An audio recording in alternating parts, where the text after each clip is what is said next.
Faith cometh by hearing, and hearing by the Word of God. It's time for Faith to Live By with Sue Taylor.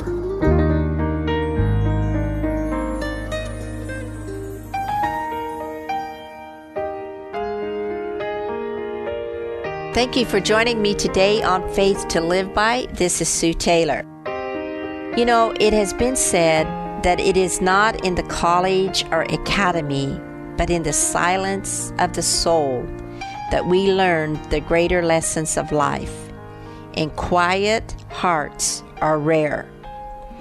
Is your soul resting in silence today, knowing that God is in control, even though much may seem out of control?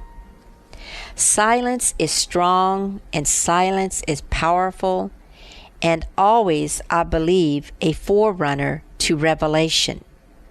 Silence sometimes is given to gain a greater trust in the God that is unseen and many times may be unfelt and not understood. He must quiet our hearts in order to receive.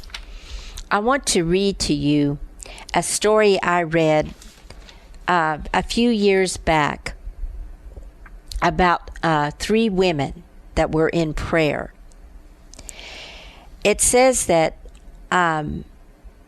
it's a beautiful old story of how one Christian woman dreamed that she saw 3 other women in prayer.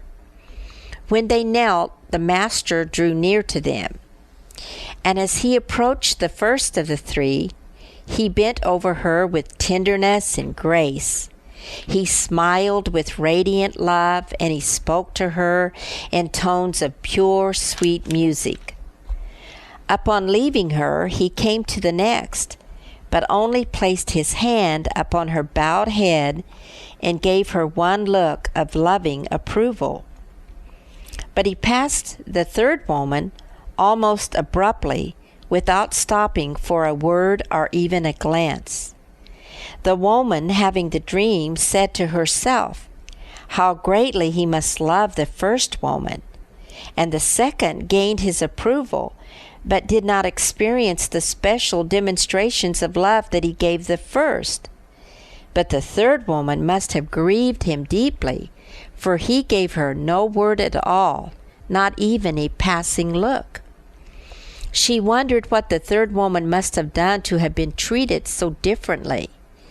As she tried to account for the actions of her Lord, he himself came and stood beside her and said to her, O woman, how wrongly you have interpreted me.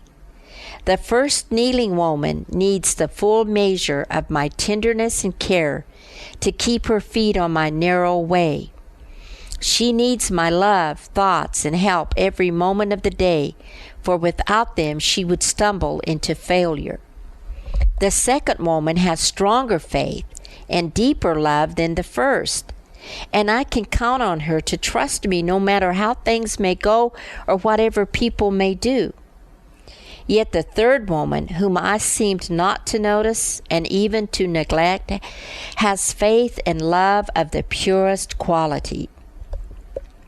I am training her through quick and drastic ways for the highest and holiest service.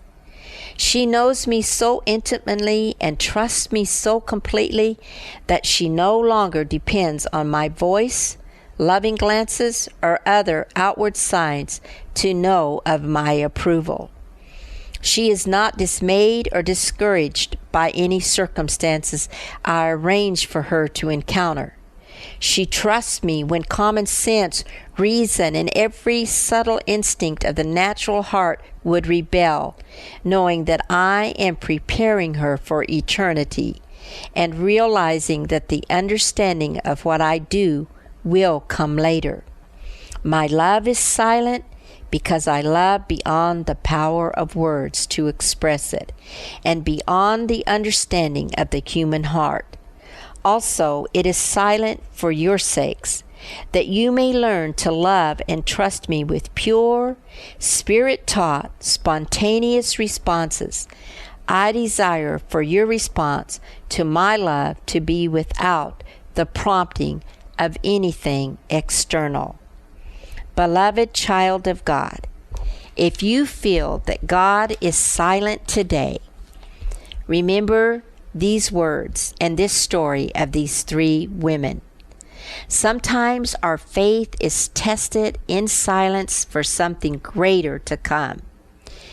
You know, in Matthew chapter 15, verse 21 through 28, we read the story of a Gentile woman that shows great faith. It says, Then Jesus went out from there and departed to the region of Tyre and Sidon. And behold, a woman of Canaan came from that region and cried out to him, saying, Have mercy on me, O Lord, Son of David. My daughter is severely demon-possessed. Then watch what happens. It says, But he answered her not a word. And his disciples came and urged him, saying, Send her away, for she cries out after us. But he answered and said, I was not sent except to the lost sheep of the house of Israel. Then she came and worshipped him, saying, Lord, help me. But he answered and said, It is not good to take the children's bread and throw it to the little dogs. And she said, Yes, Lord, yet even the little dogs eat the crumbs which fall from the master's table.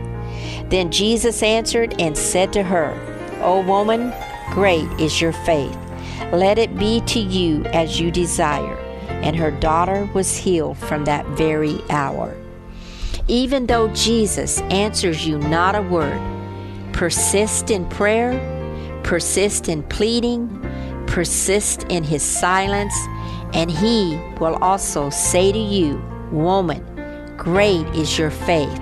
Let it be to you as you desire. For this truly is faith to live by. You've been listening to Faith to Live By with Sue Taylor.